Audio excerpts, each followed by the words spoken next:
नमस्कार। आज हम बात करेंगे साहित्य पर। साहित्य और खास तौर से कविताओं पर। आज के दौर की विसंगतियों को उकेरती हुई कुछ कविताएं या कहिए कुछ काव्य संग्रह लेकर आज हमारे साथ हैं कवि, लेखक और पेशे से अध्यापक डॉक्टर राघवेंद्र नारायण सिंह। तो राघवेंद्र जी, आपका स्वागत मैं करूंगा अपने इस खास शो में। और सबसे पहले ये जानना चाहूँगा कि आपके ये जो 10-12 काव्य संग्रह अब तक आए हैं, इनमें किन मुद्दों को, किन सरोकारों को आपने उठाने की कोशिश की है हिंदी वाली कविताओं में? बहुत बहुत धन्यवाद मिश्रा जी। सभी दर्शकों को भी मेरा प्रणाम। मेरा काव्य संसार मनुष्य को केंद्र में रख करके निर्मित है। जब हम अपने समाज में चारों तरफ देखते हैं कि मनुष्य किस तरह से पीड़ित है, उसके सामने कौन कौन सी समस्याएं हैं, तो हमारे मन में स्वतः ही काव्य रचने की प्रेरणा उत्पन्न होती है। मुझे याद है कि मैंने हाई स्कूल के दिनों से ही कविता लिखना प्रारंभ कर दिया था। उस समय की जो कविताएं थी वो उस समय हमारे समाज में जो समस्याएं थीं, चाहे वो किसानों की समस्याएं हों, चाहे वो व्यापारियों की समस्याएं हों, या हमारे घर परिवार की जो समस्याएं हैं, उनको लेकर के मैं लिखता था। मुझे याद है कि इमरजेंसी के दिनों में हमने देखा था कि किस तरह से हर जगह एक अनुशासन का वातावरण कायम हो गया था और हमारे अध्यापक बंधु भी बहुत ही समय से अपने स्कूलों में आया करते थे, नियमित हो गए थे। तो उस पर मुझे याद है कि मैंने कोई कविता लिखी थी। लेकिन नियमित जो लेखन है वो करीब पिछले 20 वर्षों से शुरू हुआ है और 20 वर्षों के दौरान में हमारे करीब 12 काव्य संग्रह आ चुके हैं, जिनमें कि हिंदी और इंग्लिश दोनों भाषाओं में मैंने अपनी रचनाओं को लिखा है। जैसा आपने बताया बातचीत में कि ये 2 काव्य संग्रह है पागलों की भीड़ में, और नहीं, शायद पहला ये नहीं, पहला ये किस देवता की उपासना करें और फिर उगेंगे पंख मेरी। तो ये दोनों कविताएं एक तरह से लगता है जैसे दुविधा में आप हों, कवि खुद दुविधा में हो कि हम किसे माने किसे न माने, और फिर एक तरफ दूसरे कविता संग्रह में एक उम्मीद है कि शायद हमें कोई नई उड़ान मिल जाए। तो इनमें क्या आप कहना चाहते हैं, या इस दुविधा से कैसे आप आमना सामना आपको? बहुत ही अच्छा प्रश्न आपने किया है। वस्तुतः कवि की अपनी जो दुविधा होती है वो आम आदमी की ही दुविधा हुआ करती है, क्योंकि कवि का अपना कुछ नहीं होता है। वह जो कुछ समाज में घटित देखता है उसी को विषय वस्तु बना करके वो लिखता है। जैसे कि आपने बात करी कि किस देवता की उपासना करें हम, यह जो हमारा जो कविता संग्रह है, इसमें हमने यह दिखलाने की चेष्टा की है कि हमारे जो प्रतिस्थापित मानक हैं वो किस तरह से अस्खलित हो रहे हैं। जब हम उन मानकों की तरफ देखते हैं तो हमें उनमें कोई आशा की किरण दिखलाई नहीं देती है और हम ये सोचने लगते हैं कि अब हम जाएं कहाँ। जैसे कि एक शून्य सा उपस्थित हो जाता है, क्योंकि हमें बतलाया गया था कुछ कि आप ऐसे रहो, ऐसे करो, समाज ऐसे संचालित होता है। लेकिन जब हम वास्तविक जीवन में उस चीज़ को देखते हैं तो ये पता चलता है कि नहीं, ये जो मूल्य हैं ये अपनी जगह से अस्खलित हो गए हैं। और ऐसे में जो कवि है वो कहता है कि हम किस देवता की उपासना करें, क्योंकि हमारे वो देवता हमारे किसी काम में आ ही नहीं रहे हैं।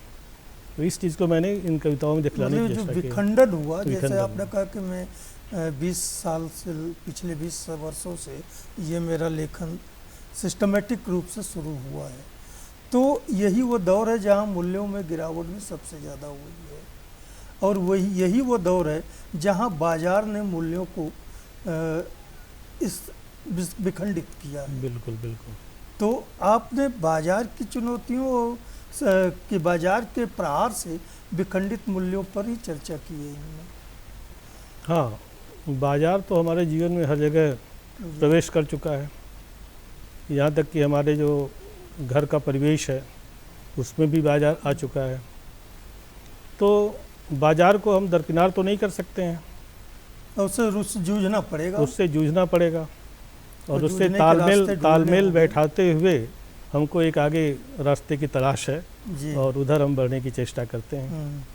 अच्छा, एक दूसरा जो आपका काव्य संग्रह है अजनबी इस शहर में, नहीं ये तो कहानी संग्रह, सॉरी, पागलों की भीड़ में। ये पागलों की भीड़ में कौन किसको पागल आप मानते हैं? ये दरअसल देखा जाए तो पागल आज के मनुष्य के लिए ही कहा गया है, क्योंकि जो हम लोग भी पहले बात कर रहे थे कि जब हमारे मूल्य ही नहीं है, हमारे वो देवी देवता ही नहीं है, तो हम एक पागलपन की अवस्था में पहुंच चुके हैं कि जाए तो जाए कहाँ।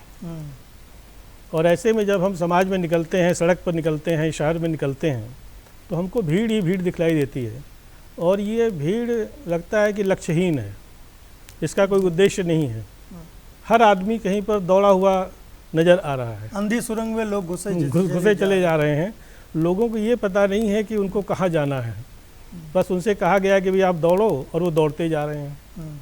और ऐसे में क्या है कि आदमी के भीतर फिर अंततः निराशा उत्पन्न होती है, कुंठा उत्पन्न होती है और कभी कभी तो आदमी विक्षिप्त सा हो जाता है, आत्महत्या का शिकार भी हो जाता है।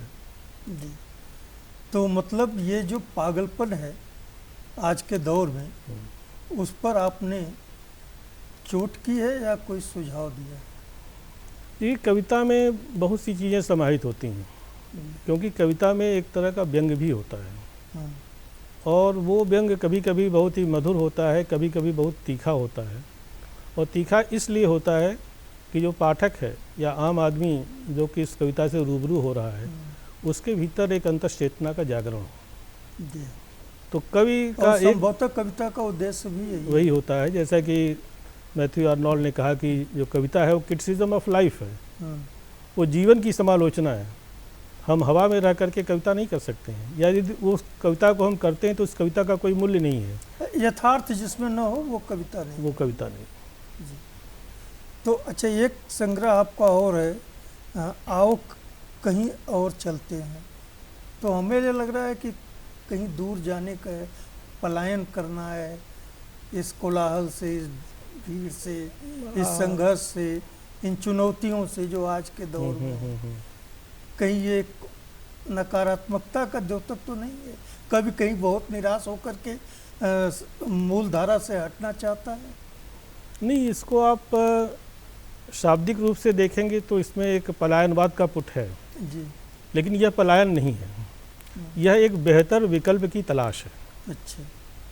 जैसे कि हम किसी बस्ती में रह रहे हों और वहाँ पर हमारा जीवन दूभर हो जाए, तो हम ये कहेंगे ना कि भाई इस बस्ती को छोड़ करके चलो हम लोग और कहीं चलते हैं।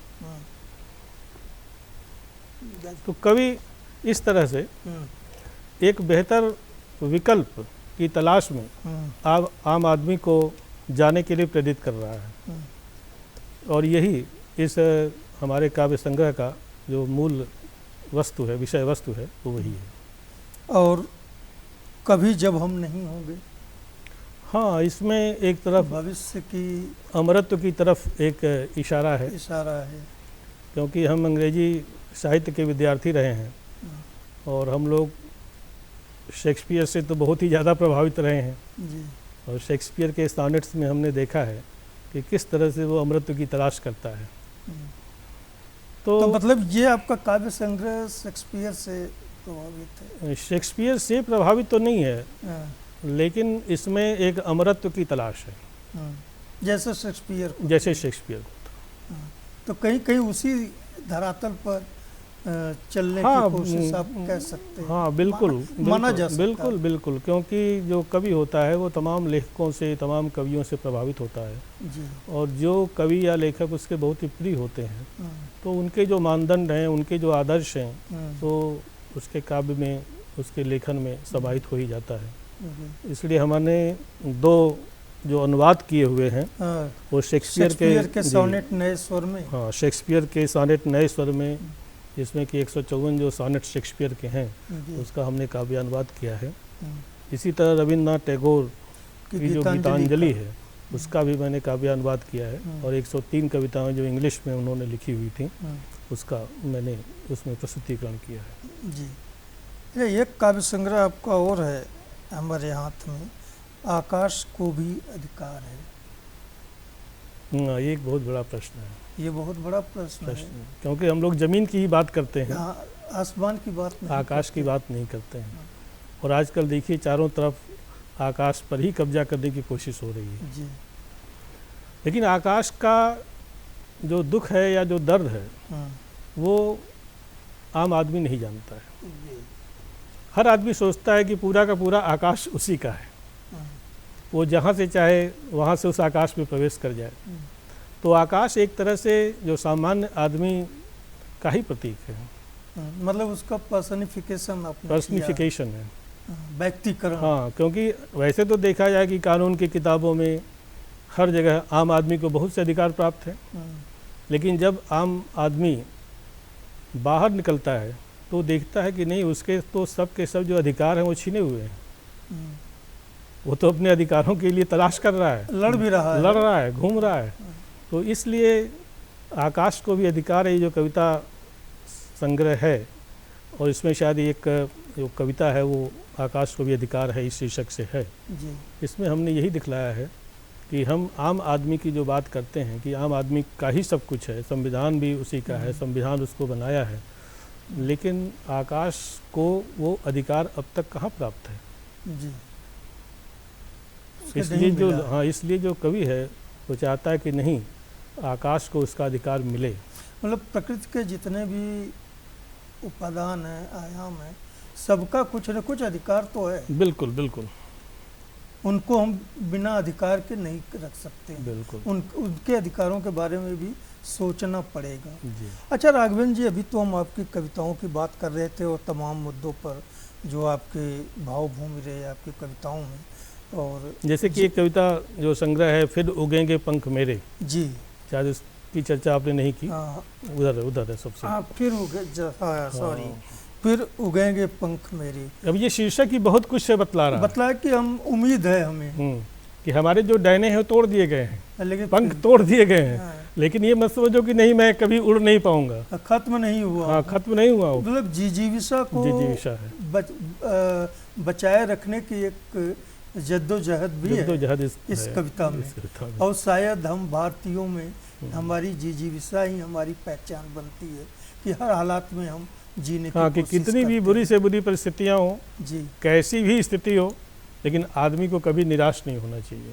आशावादी, ऐसा भी हमारी चिंतन परंपरा कहती है कि उम्मीदों पर ही दुनिया कायम है। बिल्कुल बिल्कुल। यानी भी एक चीज़ में थोड़ा सा हट के बात कर रहा हूँ, आजकल ऐसे तो बहुत कुछ लिखा जा रहा है, ख़ास तौर से मैं हिंदी की बात कर रहा हूँ, और ये भी कहा जा रहा है कि बाजार ने साहित्य की तमाम विधाओं को, चाहे वो कविता हो, कहानी हो, उपन्यास हो, रिपोर्टाज हो, डायरी हो, संस्मरण हो, सबको अपने आगोश में ले लिया है।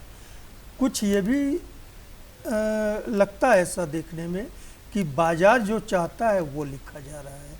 तो आप इस दौर में बाजार की उन चुनौतियों से हट करके कैसे लिखना चाहते हैं इन फ्यूचर?